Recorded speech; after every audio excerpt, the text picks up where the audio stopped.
Welcome to EVOLV, where we have fearless, unfiltered, unapologetic conversation with host Chanel Spencer, author, speaker, and CEO of Maximum Evolution. Are you ready? I hope you're ready.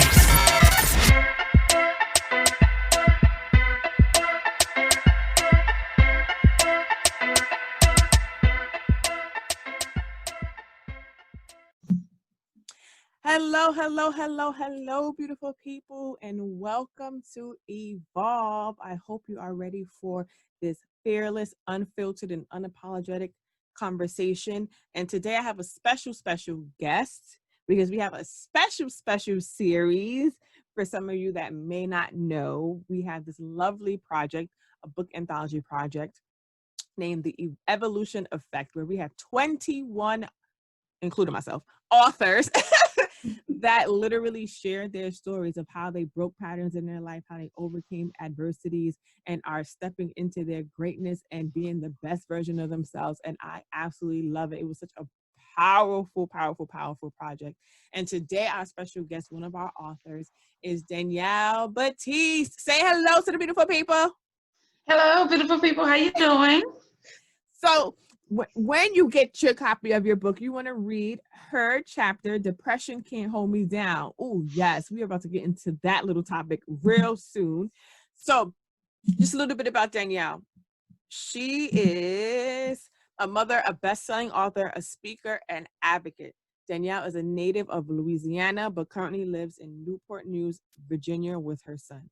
Danielle is a veteran and knows the pitfalls that the life of a soldier can bring to family units, especially in the effects of a parent being deployed and the mind and emotions of a child. Danielle is a woman of purpose and cause, and therefore her solo literacy project is also one of educating and advocacy. In her book, Let Go My Glucose, winning the type 2, and this book was her mastermind to start her business, Diabetes Made Better LLC. So she is a CEO, okay, or she's CEO, whatever you want to call it, okay? She's out here making boss moves, right? Yeah. She's currently working on her third book and was on the cover of Diabetes magazine. So yes. Okay,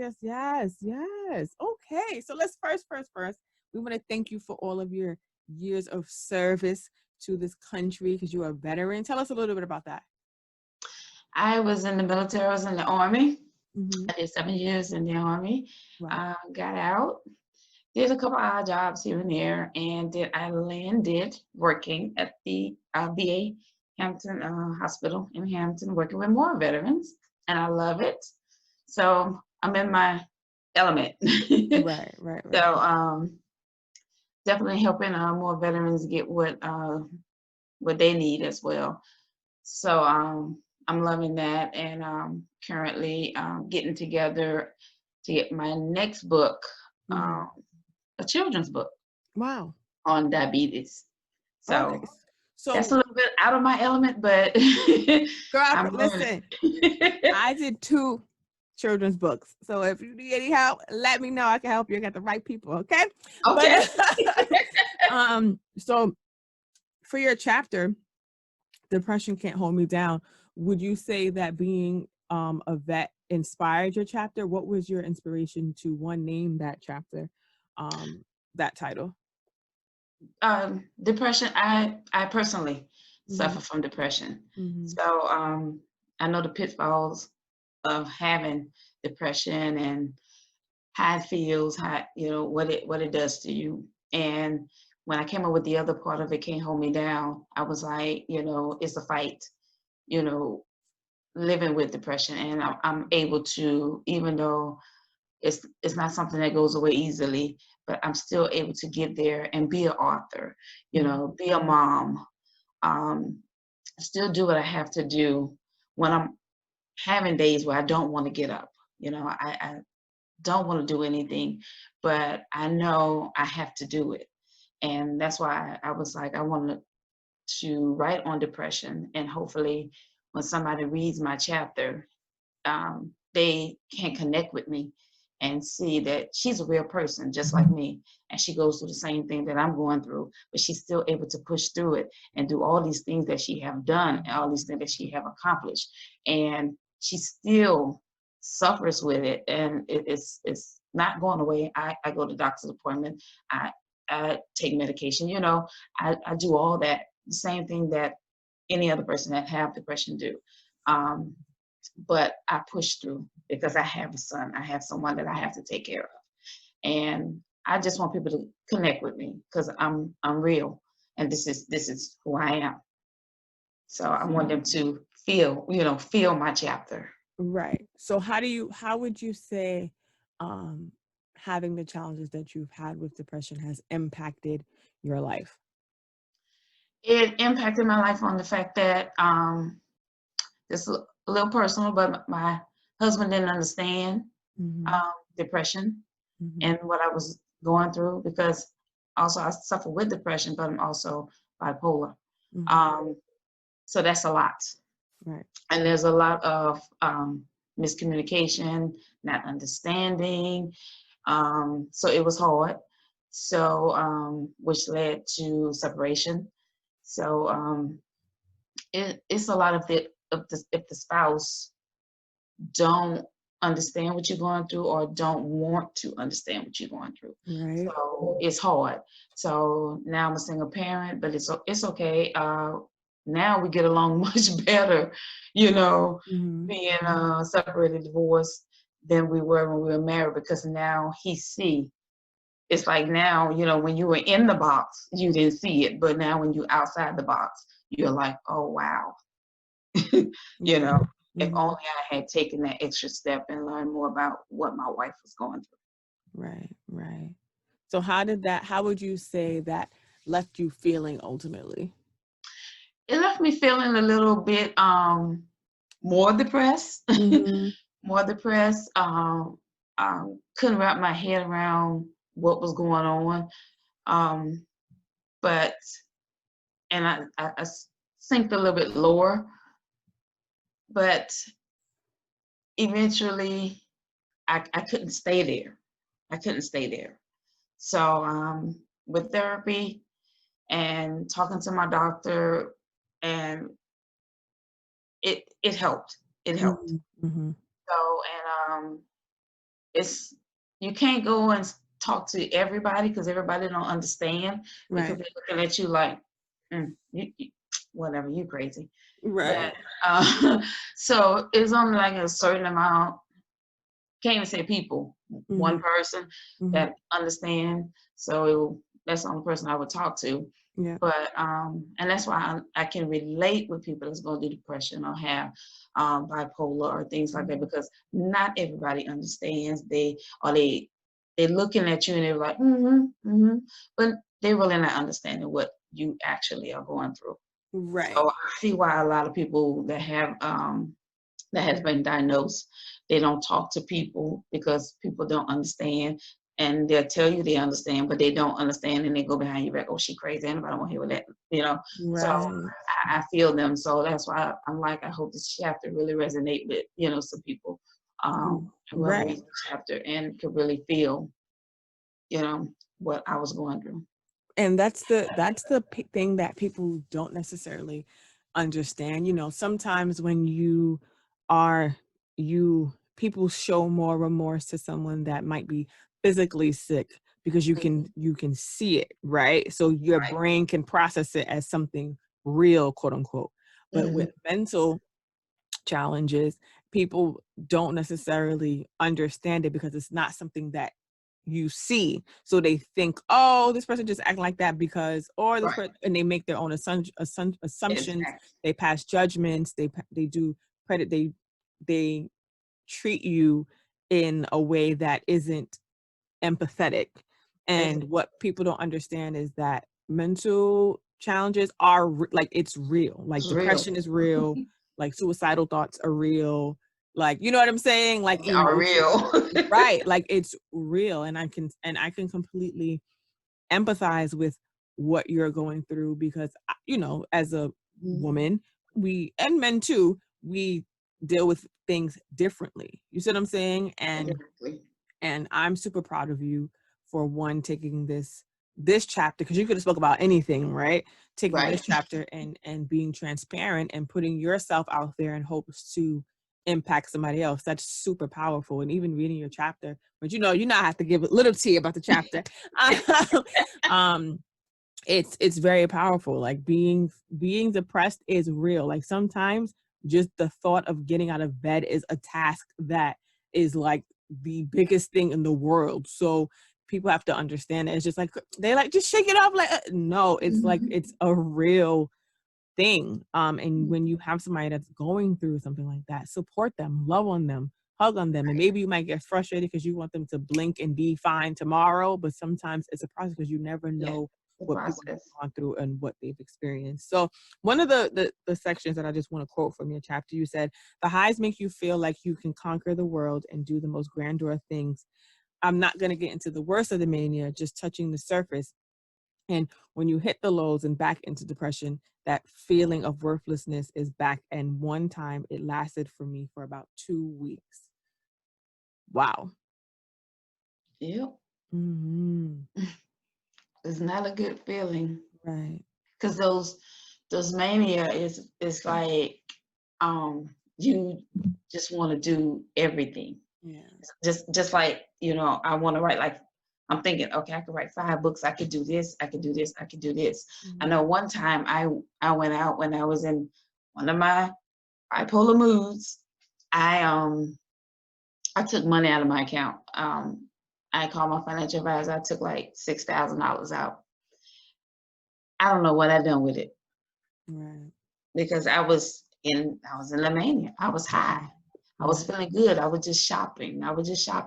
And I didn't know what I'm like, I see bags. I'm at the time when I'm in the store, I'm like, okay, I can do this with this, because my mind is just racing. Right. And it's like I can but then when I get home, it's like, I don't even remember what I said I could do with this. Right. I don't know. So it's just items just sitting here. And my girlfriend's like, why did you buy this? And I was like, I don't know. At the time I had an idea for it, but now I don't know what I want to do with it. And then she's like, then you're going back to the store to take it back. Right. And then sometimes if I can't take it back because I don't know what I did with the receipt. Right. So I just have stuff here. It's like, sometimes it's like my house is like, it's like a moving train with parts that don't fit, and things is just here. And it's like, you got so much stuff and you don't know what to do with it. And then sometimes I find myself, Chanel, I buy stuff that I already got. Right. So I'm like, oh shoot, I already got that. I'm like, oh. And when I go and sit and talk with my doctor and tell her things like this, she was like, and I'm looking at you and you don't even know. Right. She said, it's not even phasing you. And she said, I can tell you're about to crash. It's because it's like she could see it. Mm-hmm. That she's like, you're about to crash. In about a day or so, you're about to crash. Right. And that's when I go into being depressed. Right. And I'm down. Right. Because you feel like, is it because you feel like the lack of control, or is it because you feel like you're beating yourself up for what you're experiencing? Like what emotions make you fall into? It's just that feeling. It's just that feeling that you're up there, and then all of a sudden it just hits you. Yeah, bam. like the reality of things. Yeah, it's just like, bam. You just like, oh. I know, it's like I feel like I'm a robot that I got to get up in the morning and go to work. I don't even want to get up and go to work. It's just like, I don't want nothing. I'm glad my son is at the age where he can, do, some things as far as he can cook. Right, being independent. Put some things in the microwave and do some things like that. So, but I'm like, I know I can't keep doing it, but it's hard, that you gotta force yourself to do it when you don't want to do it, but you gotta do it because you have somebody else to take care of. Right. And then I just go right back to bed, and then that's just where I stay. Right. But you in your chapter, you said, I must fight my way back through this and force myself to push through this pain, this darkness, this hopelessness that won't let me move and be me. So you just mentioned that your son is the driving force for Mhm. you to be better, do better, right? Right. So how does he help you to navigate, and what would you, two-part question, what would you say to someone that may be going through similar circumstances in words of encouragement? My son, Brandon, he's real smart, and I'm Mhm. sure as other parents, they have some really smart kids. He's very, um, what's the word I'm looking for? Intuitive. He watches Mhm. everything, and he knows when I'm having a down day, Mhm. and so he's like, "Mama, I know you're not feeling well."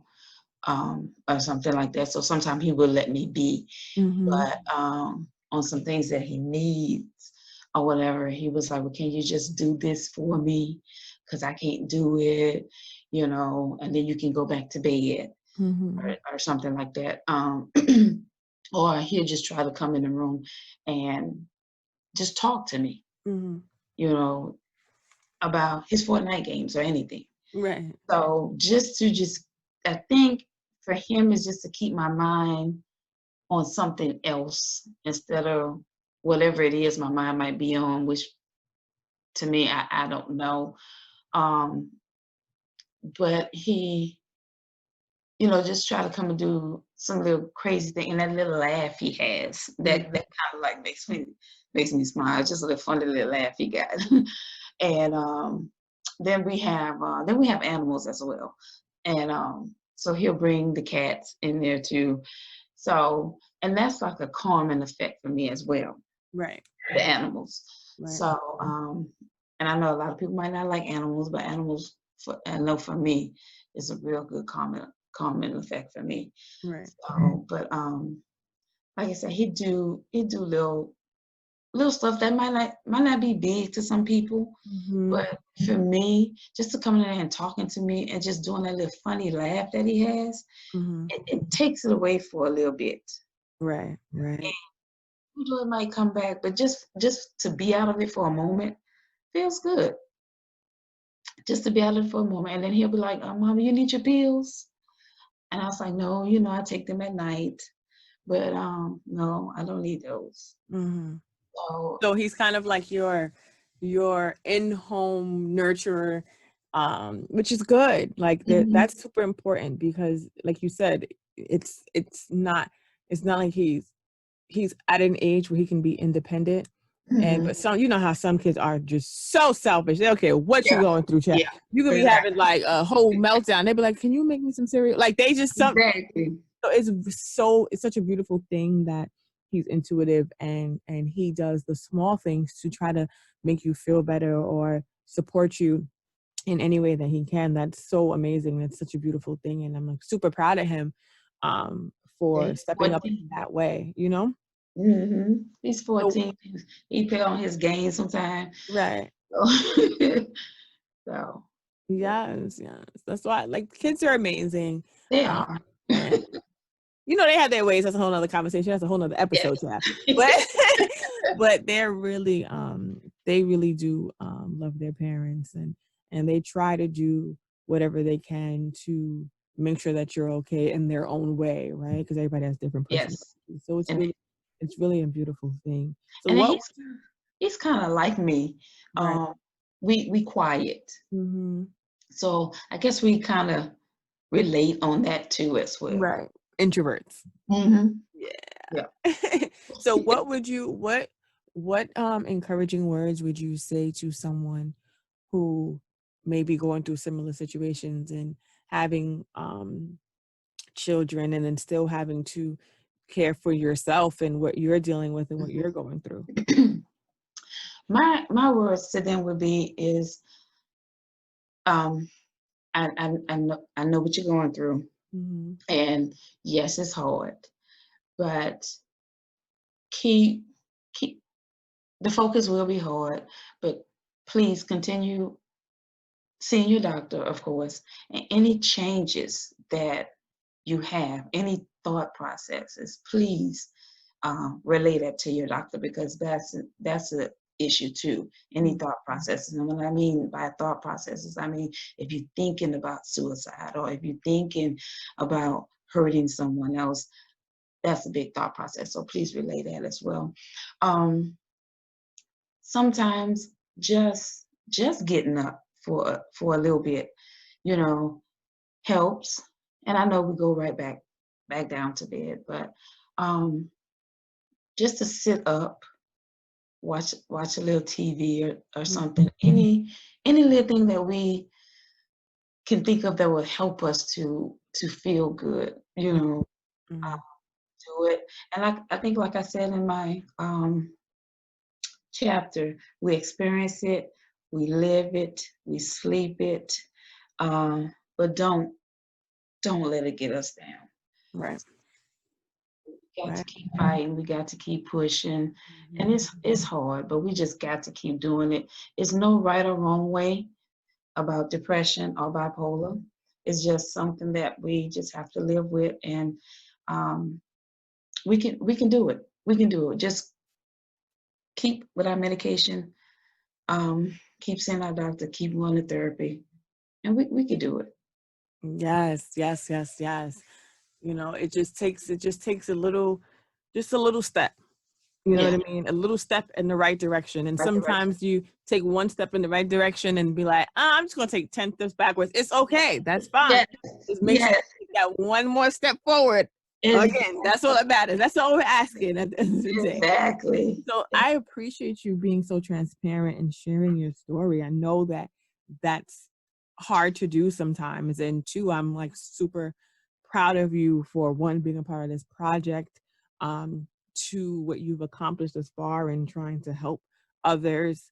And I know that it can be challenging. So the mere fact that you showed up to this, it just shows your perseverance and how you're dedicated to your success and wanting more for your life and stepping into your greatness. So I'm super, super excited for what's next for you and what is coming down the pipeline. So do you want to share anything? Well, yes. As I said, I'm working on the children's book, which, yes, Chanel, I'm going to have your help. Okay. My first, of course, it'll be about diabetes, but it'll be for children. Also doing a little audio anthology, my very first. Woo, woo. Okay. And also a magazine. Yeah. Being in a magazine feature. So I'm pretty happy about that. Yeah. And I'm working on my very first book that I did, Cryin Out, Separation Anxiety, which is still being worked on to be turned into a movie. So I still got some things in the fire. Right. Yes. I love it. Love it. I'm super excited for, you know, what's next for you. And how can we contact you? My email is my email is dmbatiste@yahoo.com. My website is www.daniellebatiste.com. And my Facebook page is Diabetes Made Better LLC. Okay. Well, thank you so much. This was such an amazing conversation and an important topic to discuss. So if you haven't pre-ordered your copy of The Evolution, in fact, you need to do that today. Definitely dive into Danielle's chapter, Depression Can't Hold Me Down. I'm super, super excited about this project. And I'm super, super excited that Danielle is a part of it. I'm super excited to share her story and to use my platform to give her a voice. It's super, super important for us as women to come together, for us to truly use our platforms for the greater good of the entire world. Because again, like you said, you never know who might read your chapter and be impacted in a positive way. And that's the goal of this book. It's to be our truest and transparent selves in hopes to give motivation and inspiration to others that they can pull themselves out and step into the greatness, or for someone to know that they're not alone on their journey. So I thank you for your time. I thank you for sharing. I'm super excited for all that you are going to be accomplishing. And I'm super proud of your son. Yeah, I love it. I love it. I love it. I love kids that are like just like game changers at young ages. It's such a beautiful thing to see, and it's an attest to who you are as a mom. So I'm super proud of both of you guys. Thank you. No worries. And all right, beautiful people. Thank you for tuning in. Is there anything else you want to say to our lovely listening audience?